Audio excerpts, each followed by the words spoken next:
हर हर महादेव। नमः पार्वती पते। हर हर महादेव। घर घर महादेव। देखिए गुरु भाई गुरु बहना, एक सुंदर चर्चा सुनाने जा रही हूँ। इस चर्चा को सुनिए और समझिए, अपने शिव गुरु का ज्ञान लीजिए। ये पूरा चर्चा सुनिए। आधा चर्चा सुनने से शिव गुरु का अपमान होता है, पूरा चर्चा सुनने से शिव गुरु का ज्ञान होता है। तो पूरा चर्चा को सुनिए। अब मेरा यदि चर्चा समझ में आए, अच्छा लगे तो मेरे वीडियो को लाइक करें, शेयर करें, सब्सक्राइब करें। अब पूरी कथा को सुने, चर्चा को सुने। देखिए गुरु भाई गुरु बहना, एक राजा थे, महादेव के पास हमेशा जाते थे। महादेव के पास हमेशा जाते थे। महादेव अपने कैलाश पर्वत पर बैठे रहते थे।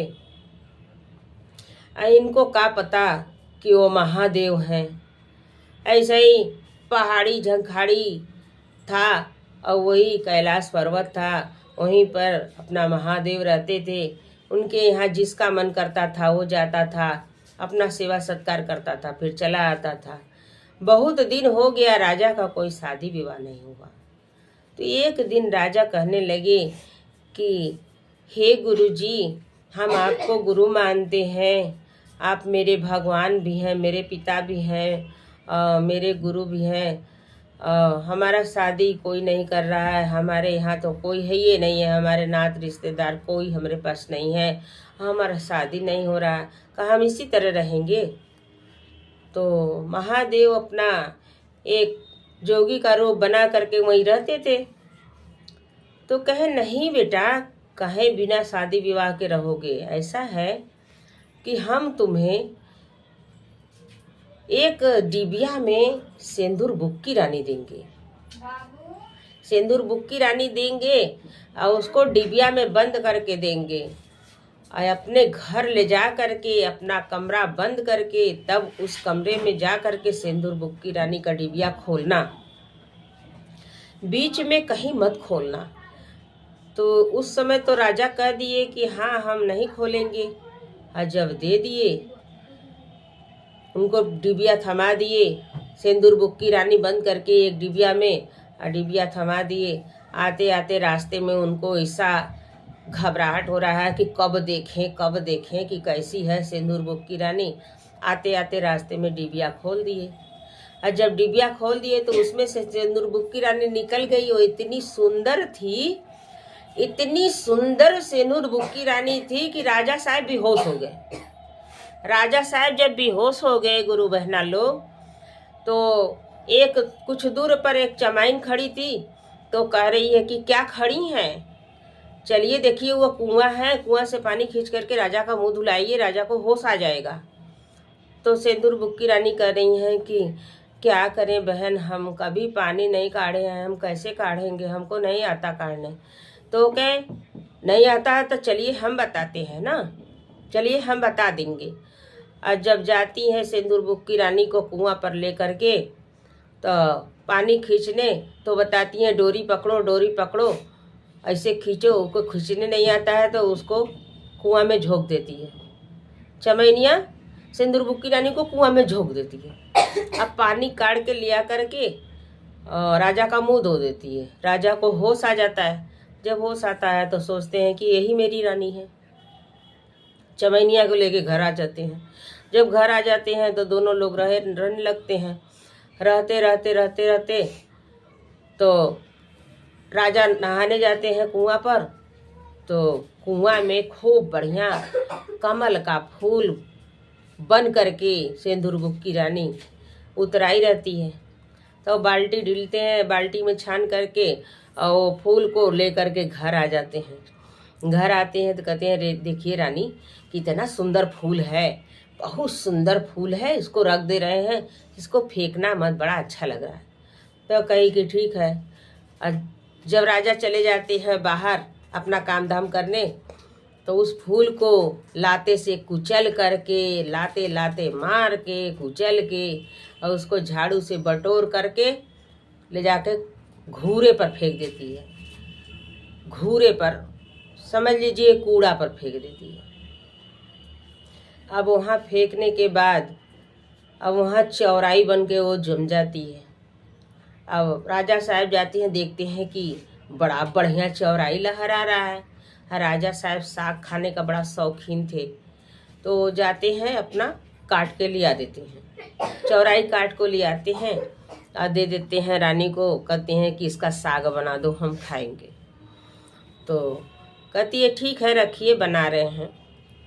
तो अपना चीरती है, धोती है, धो धा के जब छौंकने चलती है तब साग में से बोलता है, छनन मनन छौके चौराई, राजा के घरे आए चमाइन। अरे बुजरी तनी धीरे से छौक, हमार पीठ जरत हो। तो ऐसे जब बोलता है साग में से, तो वो का करती है, कहती है बस कीजिए, ये तो सिंदूर बुक्की रानी ये साग में है, यही लिए हमको कह रही है चमाइन, हमको कह रही है, इसको मालूम है कि हम चमाइन हैं, तो हम इसको रहने ही नहीं देंगे घर में। अब उसको चिऊटा से पकड़ती है, तावा को ले जा करके पौना से काछ देती है घूरे पर, फिर काछी आती है। जो राजा साहब खाने बैठते हैं तो कहते हैं रानी चौराई का साग कहाँ गया, नहीं बनाई? तो कहें अरे राजा साहब चौराई का साग छौंकने चले, उसमें पता नहीं कौन सा शैतान घुसा था, का बोल रहा था, पता नहीं का बक रहा था, हम उसको ले जा करके घूरे पर काछ दिए। तो कहे चलो अच्छा ठीक की। जब घूरे पर काछ दी साग को, तो वहाँ एक आम का पेड़ जम गया। जब आम का पेड़ जम गया तो उसमें एक ठो आम फर गया। एक ही आम फरा है, एक आम फरता है और नाऊ का लड़का जा रहा था ऐसे ही। एक पतंग का दिन था, जाड़े का दिन पतंग का, अब पतंग उड़ाते उड़ाते और वही आम के पेड़ में उसका पतंग फंस जाता है। अब जब पतंग फंसता है तो आम के पेड़ में पतंग छुड़ाने जाता है, और जब पतंग छुड़ाता है तब से उसको आम दिखाई देता है, आम तोड़ लेता है। आम तोड़ के ले जा के किसी से बताता नहीं है, भूसा में चुरा देता है। भूसा में जब चुरा देता है तो जब उसको कुछ दिन बाद याद आता है कि हम एक ठो आम रखे थे, उसको भूल गए, अब तो पक गया होगा अम्मा, चले। अब अम्मा पकने के सोच के वो जा रहा है भूसा में, जब भूसा छू रहा है तो फिर वो बोल रही है कि देखिए भूसा मत हटाइए, काहे से कि हम बिना सूत के हैं, हम कोई कपड़ा नहीं पहने हैं, हम बिना सूत के हैं, भूसा मत हटाइए। तो वो नहीं डरता है लड़कवा, जा कर के अपने मम्मी से कहता है ये अम्मा, हम ना एक ठो राजा के दरवाजे से, राजा के घूरे पर से एक ठो आम तोड़ के ले आए थे और उसको रख दिए थे भूसा में। अब भूसा में रख दिए थे, आज हमको याद आया तो गए लेने भूसा में, तो वो अम्मा में से ना बोल रहा है कि देखिए भूसा मत हटाइए, भूसा मत हटाइए, हम बिना सूत के हैं, हम कपड़ा नहीं पहने हैं। तो उसकी अम्मा कहती है कि जाओ एक ठो हमारा साड़ी फेंक दो, वही में ले लो, एक ठो साड़ी वही में ले जाके फेंक दो, जब बिना सूत का है तो साड़ी पहन ले। तो जाके अपने माई का एक ठो साड़ी फेंक देता है, और साड़ी फेंक देता है तो साड़ी पहन के निकलती है। अब वो इतनी सुंदर सिंदूर बुक्की रानी उसका नाम था, और उसको महादेव दिए थे, कोई ऐरा गैरा दिया नहीं था। इतना बढ़िया औरत थी सिंदूर बुक्की रानी। तो जब निकली उसमें से जा कर के उसके माई का पैर छुई, अब पैर वैर छू करके अब उसके घर का काम धाम करने लगी, नौआ के घर का। जब काम धाम करने लगी तो एक दिन राजा साहब को बार बनवाना था, कई दिन से नाऊ उनके घर जा नहीं रहा था नौआ। तो राजा साहब का किए नौआ के घर आ गए, कह रहे कहाँ है भैया, जरा बार बना दो, आजकल कई दिन से आ नहीं रहे हो, हम ही चले आए। कह रहे राजा साहब कहवा देते तो हम खुदे आ जाते। कहे नहीं रहने दो, ठीक है बना दो। तो बैठाए, जब बार बनाने लगा तो पानी लगा करके न बार और बनाते हैं सब दाढ़ी वाड़ी। तो कहे कि ए जी जरा पानी लिया दो। तो वही सिंदूर बुक्की रानी पानी लेकर के आती है उसके सामने नौआ के, और राजा उसको देख लेते हैं तो कहते हैं, अपने मन में क्या सोच रहे हैं कि अरे ये तो सिंदूर बुक्की रानी लग रही है, और मेरे घर जौन है तो चमाइन लगती है, ये ऐसे कैसे हो गया, कुछ गड़बड़ जरूर हुआ है। ऐसे राजा सोच रहे हैं, बार बनवा रहे हैं। तो उसे कह रहे हैं नौआ से कि काजी ये तुम्हारी औरत है? तो कहे नहीं राजा साहब, हमारा तो अभी सदिये नहीं हुआ है।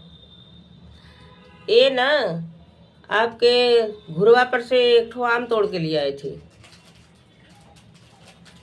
एक घुरवा पर से आपके आम तोड़ के लिए आए थे, भूसा में रख दिए थे। वो अमुआ कुछ दिन के बाद गए निकालने तो वो कह रहा है आम में से कि भूसा मत हटाइए, हम बिना सूत के हैं। तो हम माई से जा कर दिए, माई कही कि एक साड़ी फेंक दो, साड़ी फेंक दिए। तो पहन के निकली, घर का काम धाम करती है, खाती है, पढ़िए। तो राजा साहब कहते हैं कि ऐसा है कि तू जितना कहो उतना पैसा दे दें, ये तो सिंदूर बुक्की रानी की तरह लग रहा है, हमको दे दो। तो कहें इससे इसका क्या मतलब हुआ, सिंदूर बुक्की रानी लग रही है तो हम काहे दें, हम तो आम में से पाए हैं, का हमको आप दिए हैं, का हम नहीं देंगे। तो बहुत पैसा का लालच उलझ धराए और लोग से कहने कहवाने लगे, पैसा का लालच उलझ धराए। तो नौआ को पैसा ऐसा दे दिए तो दे दिया। ले आते हैं सिंदूर बुक्की रानी को, ले आते हैं, एक कमरा में रख देते हैं और उसको सहेज देते हैं चमैनिया को। रानी तो वही है, इस समय तो वही रानी है। तो कह देते हैं कि देखिए रानी, इनका देखभाल करना है, इनको खाना दाना समय से दे दीजिएगा, हम तो बाहर जा रहे हैं, हम तो समय समय से ही घर न आएंगे, और इनको खाना पीना दे देना। तो वो क्या करती है, जब राजा साहब चले जाते हैं तो वो क्या करती है, कीड़ा बिच्छू गोजर सब मार करके उनके सामने ले जाके रख देती है, खाना दाना कुछ नहीं देती है। सिंदूर बुक्की रानी को खाना दाना कुछ नहीं देती है, कीड़ा बिच्छू गोजर मार के उनके सामने ले जाके रख देती है। राजा साहब आते हैं तो सोचते हैं चले तो जरा रानी का हाल चाल ले लें। घर में जब झांकते हैं तो देखते हैं कीड़ा बिच्छू गोजर सामने पड़ा है, उनके आगे रखा है, वो चुपचाप बैठी। अब देख करके लौट गए, न पूछे और न तो अंदर आए। जा करके चमैनिया से कह रहे हैं कि क्या जी, वो कीड़ा बिच्छू गोजर कैसा रखा है उनके सामने? देखें, अरे राजा साहब आप जानते नहीं हैं, सुंदरताई में न बड़ा बुरा रहता है। सुंदरताई खाली सुंदर देखने को है, वही सब उनका भोजन है। कीड़े बिच्छू मच्छर यही सब खाती हैं, कीड़ा बिच्छू ही गोजरी सब खाती हैं। तो कहें आए ऐसी बात है? राजा साहब चकपका गए उसका बात सुन करके, कह रहे ऐसी बात है, गोजर बिच्छू खाती है, तो ये घर में रहने लायक नहीं है। कहे हाँ राजा साहब, ये घर में रहने लायक नहीं है, इसको जल्दी हटाइए यहाँ से। चमैनिया करे जल्दी हटाइए इसको यहाँ से, ये घर में रहने लायक नहीं है। तो कह रहे ठीक है, इसको कहीं फेंकना और कहीं भगाना भी अच्छी बात नहीं है, इसको कटवा के फेंकवा देते हैं। तो कहें हाँ, चमैनिया करे हाँ बहुत अच्छा होगा, इसको कटवा के फेंकवा दीजिए। तब बोलती है सिंदूर बुक्की रानी, इतने दिन से एक को बात नहीं बोली थी, कहती है जी राजा साहब फेंकवाइए, कटवा के फेंकवाइए, हमको मंजूर है, लेकिन एक जगह पूरा शरीर हमारा नहीं फेंकाएगा। हमारा भी शर्त है, जहाँ 52 बीघा जमीन खाली होगा वहाँ कटवाइएगा, और कटवा करके चारों कोने पर, एक कोने पर एक पैर, एक कोने पर एक पैर, एक कोने पर एक हाथ, एक कोने पर एक हाथ, 4 खंभा की तरह लगवा दीजिएगा, और पूरा शरीर बीच में रखवा दीजिएगा काट करके, इतना कीजिए। तो राजा साहब कहते हैं ठीक है। राजा साहब कहते हैं ठीक है। जल्लाद को बुलवाते हैं, तुरंत भेज करके 52 बीघा जहाँ ज़मीन था वहाँ कटवा देते हैं। कटवा करके 4 जगह 4 सामान रखा जाता है, बीच में उसका पूरा धड़ रखा जाता है, काट के फेंक के सब लोग चला आता है।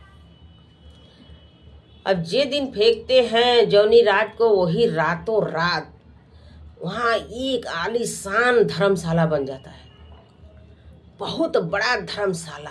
52 बीघा में जो धर्मशाला बनेगा वो छोटा सा तो रहेगा नहीं गुरु बहना लोग।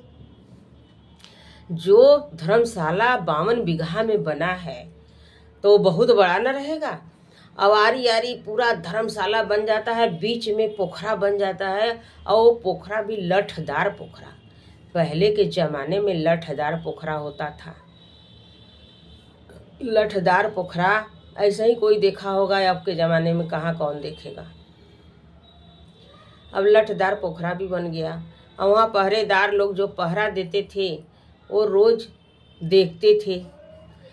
सिंदूर बुक्की रानी धर्मशाले में से निकलती थी, सोने का लोटिया लेकर के, चुनरी लेकर के, चुनरी काखी में दाब करके लोटिया लेकर के निकलती थी गुरु बहना लोग। पोखरा में नहाती थी, और नहा करके और फिर धर्मशाले में जाके समा जाती थी।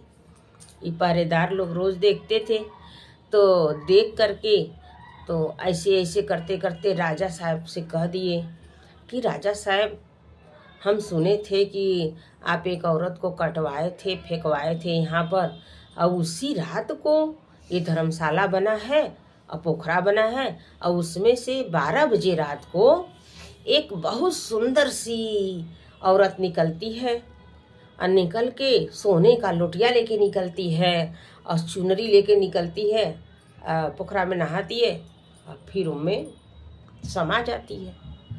तो राजा साहब कहे अच्छा ठीक है, ऐसे कह के रह गए। फिर कुछ दिन बाद तो वो जो लठ था, लठ के लगे जो ये हम लोग का 2 ठो किडनी होता है, 2 किडनी, दोनों किडनी का एक बौनी बन जाती है, एक बौना बन जाता है। एक बौनी एक बौना, दोनों किडनी का, सिंदूर बुक्की रानी के। तो वो बौनी बौना वही लठ के नीचे रहते हैं। तो एक दिन रात में बौनी कह रही है कि ये बौना एक ठो कहानी सुनाओ। तो बौना कह रहा है ये बौनी तो ही कहानी सुना दो। तो के हम तुमको कह रहे कहानी सुनाने को, तो तू हमें ही को कह रहे हो। हमको तो कोई कहानी नहीं आता है, हमको एक सिंदूर बुक्की रानी का कहानी आता है, कहो तो वही सुना दे। तो बौना कह रहा हाँ सिंदूर बुक्की रानी का कहानी सुनाओ बौनी। तो बौनी कह रही है कि देखो, एक गुरुजी थे महादेव साधु का रूप बना के कुटिया पर रहते थे। तो राजा साहब उनके यहाँ जाते थे, तो राजा साहब कहे कि हमारी शादी नहीं हो रही है। तो सिंदूर बुक्की रानी देते हैं डिबिया में बंद करके, और डिबिया में बंद करके कहते हैं कि जाओ अपने घर में जा करके दरवाज़ा बंद करके खोलना। तो राजा साहब बिचवे में खोल देते हैं। राजा साहब जब बिचवे में खोल दिए तो एक ठो चमाइन थी, चमाइन खड़ी थी। तो सिंदूर बुक्की रानी से कही कि चलो पानी खींचने, राजा का मुंह धुलाना है। कुआं पर ले जाती है, सिंदूर बुक्की रानी को कुआं में झोंक देती है, तो वो फूल बन के उगती है। तो राजा साहब ले जाते हैं, तो चमैनिया फिर फेंक देती है घूरे पर, तब फिर वो चौराई बन जाती हैं। जब चौराई बन जाती हैं सिंदूर बुक्की रानी, तब फिर राजा साहब काट के ले जाते हैं। तो चमैनिया जब छौकने चलती है तो बोलती हैं सिंदूर बुक्की रानी कि छनन मनन छौके चौराई, राजा के घर आयल चमाइन, अरे बुजरी धीरे से छौक, हमार पीठ जरत था। तो जब ऐसे कहती हैं तब फिर ले जा करके काछ देती है, फिर चौराई का साग फेंक देती है। चौराई का साग फेंकती है तो आम का पेड़ जम जाता है। तो नौवा आता है तो आम तोड़ ले जाता है, आम तोड़ के भूसा में रख देता है। भूसा में से तो जब लेने जाता है नौवा, तो भूसा में बोलती हैं कि देखो भूसा मत हटाओ, हम बिना सूत के हैं। तो अपने माई का धोती देता है, धोती पहन के उनके घर रहने लगती हैं, खाना दाना बनाने लगती हैं। राजा जाते हैं बार बनवाने, तो सिंदूर बुक्की रानी पानी लेके आती है। तो राजा साहब मोहित हो जाते हैं सिंदूर बुक्की रानी को देख करके। तो सिंदूर बुक्की रानी को लेने के लिए राजा साहब बहुत सारा धन दे करके नौआ को सिंदूर बुक्की रानी को ले आते हैं अपने घर। तो रनिया को सहेज देते हैं, वो चमैनिया को सहेजते हैं, है ना बउना। वही चमैनिया को सहेज देते हैं कि इनको खाना दाना देना। तो चमैनिया खाना पानी कुछ नहीं देती है, कीड़ा बिच्छू मार करके सिंदूर बुक्की रानी के सामने रख देती है। तो राजा आते हैं तो देखते हैं, तो देख करके जाते हैं। तो कहते हैं चमैनिया से, कहा इनके आगे कीड़ा बिच्छू कैसा रखा है। तो चमैनिया कहती है ना बउना कि अरे राजा साहेब, अरे वो देखने को इतनी सुंदर है, कीड़ा बिच्छू खाती हैं, यही सब तो उनका भोजन है। तो राजा साहब कहते हैं, अरे बाप रे, ऐसा बात है कि ये कीड़ा बिच्छू खाती हैं, घर में रहने लायक नहीं है। तो चमैनिया कहती है, हाँ राजा साहब, घर में रहने लायक नहीं है, इनको फेंकवा दीजिए, भगवा दीजिए, यहाँ से हटाइए। तो राजा साहब कहते हैं, अरे इनको कटवा के फेंकवा देना ही सही है, कहीं छोड़ेंगे भगाएंगे तो ये बुराई बतियाएंगे, तो इसीलिए अच्छा कि इनको कटवा के फेंकवा दें। तो रानी सिंदूर बुक्की रानी तब बोलती है बउना, तब सिंदूर बुक्की रानी कहती है बउना कि हाँ राजा साहब फेंकवाइए, जहाँ 52 बीघा जमीन हो वहाँ कटवा के फेंकवाइए, और 4 ठे हाथ पैर है, 4 कोने पर रखवा दीजिएगा, पूरा शरीर बीच में। तो कहे ठीक है। ऐसा ही कटवा देते हैं सिंदूर बुक्की रानी को, और कटवा के फेंकवा देते हैं बउना। कटवा के फेंकवा दिए तो वहाँ धर्मशाला बनाए, यह धर्मशाला है, यह पोखरा है, यह हम सब हैं सिंदूर बुक्की रानी। तब बउना कहता है कि ये बउनी, अच्छा राजा को सिंदूर बुक्की रानी मिल सकती है कि नहीं। कहे ना, मिलेगी, बड़ा कष्ट करना पड़ेगा, मिलेगी, सिंदूर बुक्की रानी मिल जाएगी राजा को, लेकिन तो बड़ा कष्ट करना पड़ेगा। तो कहे क्या, तो कहे आवे यहाँ, राजा आदि यहाँ आ जाएंगे। तो आदि के राजा आ गए, सिंदूर बुक्की रानी नहा के जाने लगती है, उसको पकड़ लें और उसका मांग पूरा करें। तो जो कहेगी वैसे वैसे करें, राजा को सिंदूर बुक्की रानी मिल जाएगी। अब पूरी कहानी को सुन करके पहरेदार लोग, गुरु बहना जा करके दौड़े दौड़े राजा को खबर देते हैं कि राजा साहेब ऐसी ऐसी कहानी हो रही है, वो धर्मशाला पोखरा जो बना है, जो कटवा करके औरत को फेंकवाए हैं, वहाँ ऐसा ऐसा कहानी हो रहा है। तो राजा साहब कहें कि अरे वो दिन भी तो कुछ कह रहे थे, आज भी कह रहे हो। कहें हाँ राजा साहब। कहें हमको सुनाओगे, हमको दिखाओगे। कहें हाँ चलिए, हम सुनवा भी देंगे, कहानी भी और दिखवा भी देंगे। तो कहें कि दिखवाने सुनवाने का क्या मतलब है, आपको क्या चाहिए। कहें हमको तो सिंदूर बुक्की रानी चाहिए। तो कहें तो जब सिंदूर बुक्की रानी चाहिए तो कहानी का सुनेंगे, पहले सिंदूर बुक्की रानी जब नहा के जाने लगती है पकड़ लीजिए। तो कहें ठीक है चलो। अब राजा साहब आते हैं। राजा साहब और पहरेदार दोनों लोग इंतजार करते हैं, इंतजार करते करते दोनों लोग को ऐसा नींद आता है तो दोनों सो जाते हैं। 12 बजे से पहले ही दोनों सो जाते हैं। 12 बजता है, सिंदूर बुक्की रानी निकलती है, नहा करके जाकर समा जाती है, इन लोग सोए रह जाते हैं। जब सवेरा हो जाता है तो उठते हैं, कहते हैं हमको भी नींद लग गया। वो कर रहे हैं हमको भी नींद लग गया। तो कहें ऐसा है ना पहरेदार जी कि अब ऐसे नहीं काम बनेगा, आप अपना कानी अंगुरी काटेंगे, इसमें नमक मरीच भरेंगे, रात भर जब दर्द करेगा तो नींद नहीं लगेगा, तो सिंदूर बुक्की रानी मिलेगी। कहें हाँ। अब अपना कानी अंगुरी काट करके उसमें नमक मरीच भरते हैं तो नींद नहीं लगता है, दर्द करता है। तो 12 बजता है, सिंदूर बुक्की रानी निकलती है, सोने का घड़ीला लेकर के काखी में चुंदरी डाप करके जाती है, नहाती है, नहा करके आती है। तो राजा साहब उसको पकड़ लेते हैं तो कहती है हट जाओ पापी, हट जाओ पापी, अब मत पकड़िए, आप इतने निर्दयी हैं, एक चमाइन को घर में रखे हैं, एक चमाइन पर विश्वास करते हैं, हमसे कोई बात पूछे थे। कहें अरे आप हो कौन। तो कहें आपको किसकी चाह है। तो कहें हम तो सिंदूर बुक्की रानी के चाह में हैं। तो कहें तो सिंदूर बुक्की रानी मिली तो उसको कहाँ कदर किए। जब महादेव के कुटिया पर आप जाते थे तो महादेव जब डिबिया में बंद करके दिए तो आप रास्ते में क्यों खोले? तो कहें कि अच्छा हमको पूरा बात बताइए, हमको कुछ नहीं मालूम है, हमको कुछ नहीं मालूम है, राजा साहब कह रहे हैं। देखिए राजा साहब, डिबिया में बंद करके महादेव जब आपको दिए सिंदूर बुक की रानी, तो आप रास्ते में खोल दिए। रास्ते में जब खोल दिए तो आप बेहोश हो गए।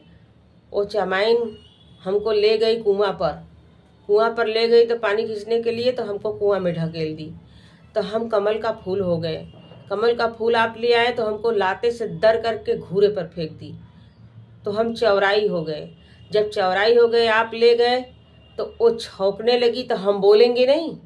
तो हम बोले कि छनन मनन छौके चौराई, राजा के घर आई चमाइन, बुजरी धीरे से छौक हमार पीठ जरा था। तो हम ऐसे बोले उससे, तो हमको ले जा करके फिर वही घूरे पर काट दी, तो हम आम का पेड़ बन गए। तो नौआ आम तोड़ के ले गया, तो हम उसके घर आम में चले गए। तो उसके घर जब काम करने लगे तो आप बार बनवाने गए, तब हमको ले आए। तो आप पूछे हमसे कि आपको कहाँ रहना है, क्या खाना है, क्या पीना है। हमको क्या बना के रखे थे? उसके चमैनिया का छुआ हुआ हम खाएंगे? चमैनिया को सहेज के आप चले गए कि खाना पीना दे दीजिएगा, इनका देखभाल कीजिएगा। हम खाना पीना खाएंगे उसके हाथ का? और नहीं तो खाना पीना तो कभी देवे नहीं की, कीड़ा बिच्छू मार करके हमारे सामने लिया करके रख दी। आप आए तो खाली देख करके चले गए, पूछे नहीं।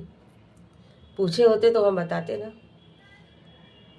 तो देख करके चले गए, और नहीं तो कह रहे कि इनको भगाना होगा, ये रहने लायक नहीं है। और उसके कहे पर वो कही कि यही भोजन है उनका, तो आप मान लिए हमारा कीड़ा बिच्छू भोजन है। कहे रानी हमको नहीं मालूम था। कहे नहीं मालूम था। फिर तब हम बोले कि हाँ राजा साहब कटवाइए, लेकिन 52 बीघा ज़मीन जहाँ खाली हो वहाँ कटवाइए। चारों हाथ पैर चारों तरफ फेंकवाइएगा, सब धड़ बीच में फेंकवाइएगा। तो ऐसे फेंकवाए तो चारों तरफ फेंकवाए, चारों तरफ धर्मशाला बना है या पोखरा बना है। हमारे दोनों किडनी का बौनी बौना भी बना है। बौनी बौना रोज रात में कहानी सुनाते हैं, जिसको सुनना हो सुने। तो वही सुन करके ना कोई बताया है आपसे? तो कहें हाँ पहरेदार बताया है। तो कहें पहरेदार बताया है वो ठीक है, आप क्या चाहते हैं? तो कहें रानी साहब अब हमसे जो भी गलती हुआ हम आपका हाथ जोड़ रहे हैं, माफ़ कर दीजिए, महादेव के लिए माफ़ कर दीजिए। सारी गलती जब महादेव माफ़ करते हैं तो आप भी माफ़ कर दीजिए। हमको कोई जानकारी नहीं था ये सब बात का, हमको कोई भी जानकारी नहीं था।